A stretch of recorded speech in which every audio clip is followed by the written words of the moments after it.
Hello dear students, आइए इस video के अंदर करते हैं class 10th exercise 9.1 question number 2। Statement आपके सामने है, चलिए रीड करते हैं। वेरी इंपॉर्टेंट क्वेश्चन, मार्क कर लेना बच्चों इसको, बहुत ज्यादा चांसेस होते हैं क्वेश्चन पेपर में आने के। ठीक है। A tree breaks due to storm. Storm होता है तूफान की वजह से एक ट्री टूट गया and the broken part bends. Broken part टूट के अब कहाँ गिरेगा? जमीन पे। So that the top of tree touches the ground. अब जो टॉप था ट्री का उसने ग्राउंड को क्या किया? टूटने के बाद टच किया। Making an angle 30 degree with it. With it का मतलब क्या है? ग्राउंड के साथ 30 डिग्री का एंगल बनाया। The distance between the foot of tower, foot of tree. अब ट्री जहां पर खड़ा था वहां पर उसके क्या होंगे? फुट।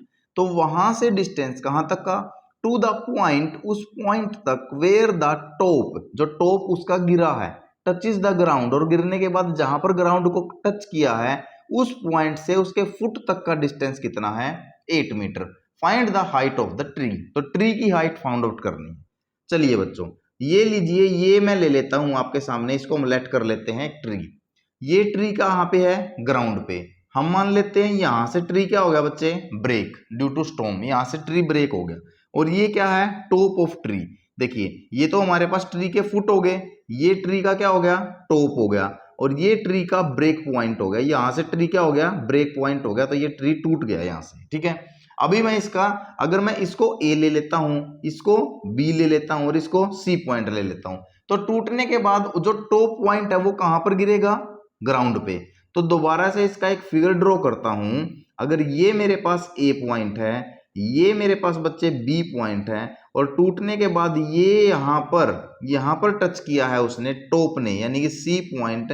तो ये इस प्रकार से एक आपका राइट एंगल ट्रायंगल क्रिएट हो जाएगा। ये एक ट्रायंगल फॉर्म हो जाएगा जो ट्री ने बनाया है विद द ग्राउंड। अब यहां पर क्या है? तो गिरने के बाद जो इसका टॉप है जहां पर टच किया है ग्राउंड पे, तो कितने डिग्री का एंगल क्रिएट किया है? 30 डिग्री। और जो ट्री खड़ा है बच्चे, इसने कितने डिग्री का एंगल बनाया होगा? 90 डिग्री, क्योंकि इसको तो हम अज्यूम करेंगे 90 डिग्री पे ही खड़ा हुआ है। अब मेन जो चीज देखने की है वो क्या है? The distance between the foot of tree. तो ट्री के फुट कहां पे है? यहाँ पे ए पॉइंट पे। To the point where the top touch is the ground. Ground को टॉप ने कहां टच किया है? सी पॉइंट पे। Is 8 metre. तो इनकी जो डिस्टेंस है, ए से सी की जो डिस्टेंस है वो कितनी है? 8 metre. Find the height of tree. अब ट्री की हाइट हमको फाइंड आउट करनी है। आप भी बिल्कुल ध्यान से देख रहे होंगे कि ट्री की जो हाइट है वो कंप्लीट कौन सी बनती है? ए से सी तक। तो ए से सी तक की हाइट फाइंड आउट करने के लिए हमें ए बी भी पता होना चाहिए और बी सी भी पता होना चाहिए। अगर मेरे को ए बी और बी सी दोनों ही चीज पता लग जाए तो मैं ऐड करके height of tree find out कर सकता हूं। तो यहां पर अब हम क्वेश्चन को सोल्व करते हैं। गिवन क्या है सबसे पहले वो लिखते हैं। तो गिवन में हमारे पास में क्वेश्चन में क्या है कि angle made by top of tree. Tree के टॉप ने जो एंगल बनाया है किसके साथ? With the ground. ग्राउंड के साथ जो एंगल बनाया है उसको हम क्या बोलेंगे? थीटा। और थीटा कितना है? 30 डिग्री। तो ग्राउंड के साथ जो एंगल बनाया है बच्चे वो 30 डिग्री है हमारे पास थीटा। तो थीटा की वैल्यू हमको 30 डिग्री मिल गई है। चलिए, अब थीटा की वैल्यू 30 डिग्री मिल गई है। अब दूसरी चीज क्या है? डिस्टेंस। किस किस के बीच में? Distance between foot of tree, tree के फुट एंड पॉइंट, और वो पॉइंट, ठीक है, वेयर, जहां पर टॉप ऑफ ट्री, ट्री के टॉप ने टच किया, touch is the ground, ground को टच किया, टच इज द ग्राउंड। अब वो डिस्टेंस है कौन सी आपके सामने? वो डिस्टेंस है बच्चे कौन सी? एसी। तो एसी डिस्टेंस हमारे पास कितनी आ गई? 8 मीटर। अभी आपके पास ये राइट एंगल ट्रायंगल है। मैंने क्या बताया था? राइट एंगल के अपोजिट में जो भी साइड होगी, राइट एंगल के अपोजिट में कौन सी साइड है? बीसी।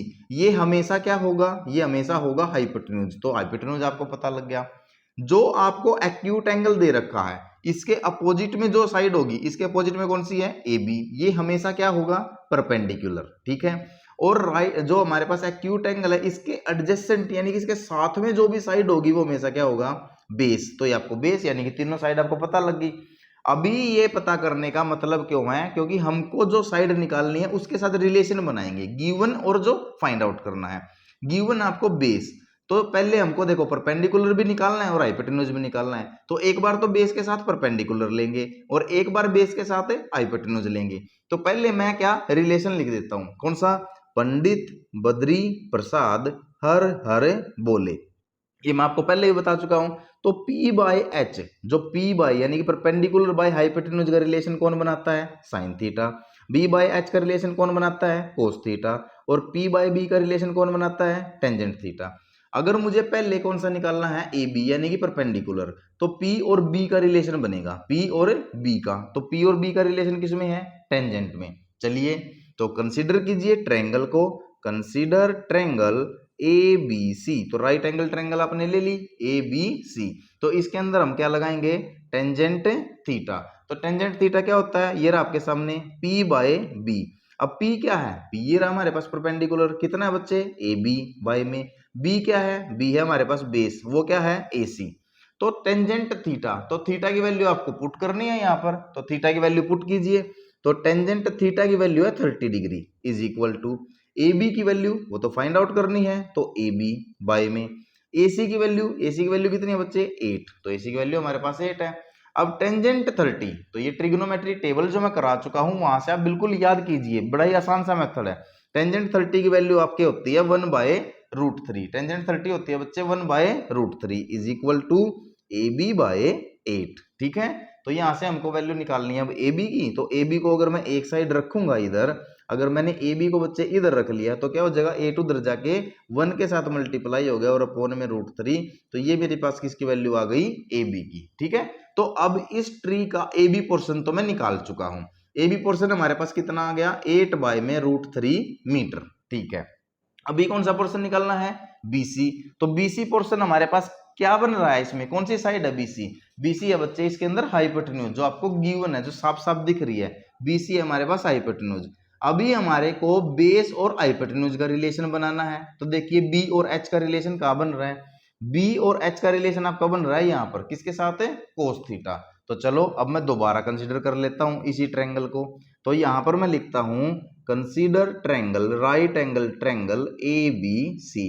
तो यहां पर अब मुझे निकालना है हाइपोटेन्यूज। तो हाइपोटेन्यूज क्या है मेरा, ये है BC। ठीक है, तो हाइपोटेन्यूज और बेस का रिलेशन बनेगा कोस थीटा में। तो कोस थीटा होता है आपके सामने है B बाय H यानी कि बेस बाय हाइपोटेन्यूज। बेस कितना है, AC, तो बेस है मेरे पास AC अपॉन हाइपोटेन्यूज, वो मेरे को फाइंड आउट करना है, कितना है, BC। तो थीटा, कोस थीटा की वैल्यू है 30 degree is equal to AC की वैल्यू है 8 अपॉन में BC मेरे को क्या करना है, फाइंड आउट करना है।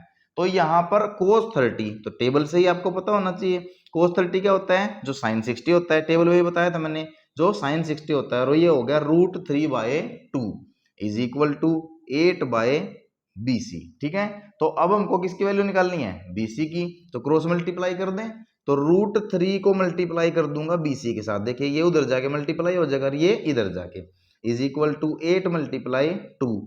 तो BC कितना आ जाएगा, 8 2 जा 16, BC 16, और इधर से √3 इधर नीचे चला गया, तो BC की वैल्यू आ गई 16/√3। तो यहाँ पर देखिए ये रहा आपके पास ट्री, तो ट्री में जो BC पोर्शन था वो कितना आ गया, 16/√3। अभी हमको क्या निकालना है, हाइट ऑफ ए ट्री। तो ट्री की हाइट आपको फाइंड आउट करनी है, बड़ा इंपॉर्टेंट क्वेश्चन है और बिल्कुल पूरी डिटेल में एक एक चीज मैंने बताई है इसकी आपको। ठीक है, पूरा आपको क्लियर हुआ होगा, फिर भी कोई दिक्कत है तो कमेंट कीजिए आप। तो ट्री की हाइट, पूरी हाइट क्या है, AC, हाइट ऑफ ट्री है मेरे पास AC, वो किससे मिलके बना है, AB प्लस में BC। देखो AB तक तो ब्रेक कहां से हुआ है, B से, और BC पोर्शन नीचे आ गया, बैंड हो गया। तो AC जो हमारे पास निकलेगा AB कितना है, 8/√3 प्लस में BC कितना है, 16/√3। अब दोनों का क्या लेंगे हम, एलसीएम कितना आ गया, √3। तो एलसीएम और डिनोमिनेटर सेम है तो सेम आ जाएगा, 8 प्लस में 16 बोले तो कितना आ गया, 24/√3। और हम क्या करेंगे, रैशनलाइज कर देंगे, क्योंकि डिनोमिनेटर से हमको क्या रिमूव करना है, रूट। तो AC इज इक्वल टू 24/√3 को रैशनलाइज करने से √3 से ही मल्टीप्लाई और √3 से ही डिवाइड, ये आ गया बच्चे 24√3, ऊपर वाले दोनों न्यूमरेटर मल्टीप्लाई हो गया, और √3 को √3 से मल्टीप्लाई करोगे तो कितना आ जाएगा, 3 1 जा 3 3 8 जा 24। तो AC AC is equal to 8√3 metre. This is height of tree, this is height of a tree. तो ये था बिल्कुल हमारा क्वेश्चन और दिस इज आवर आंसर 8√3। तो कोई भी दिक्कत है तो बताइए बच्चे, क्योंकि बिल्कुल बड़ा ही आसान सा क्वेश्चन था। एक बार थोड़ा सा डिस्क्राइब कर देता हूं, ब्रीफ कर देता हूं दोबारा से। हमको क्या करना था, according to statement triangle draw कर लेनी है, राइट ट्रायंगल ड्रॉ होगी, बेस हाइपोटेन्यूज और परपेंडिकुलर फाइंड आउट कर लेना है।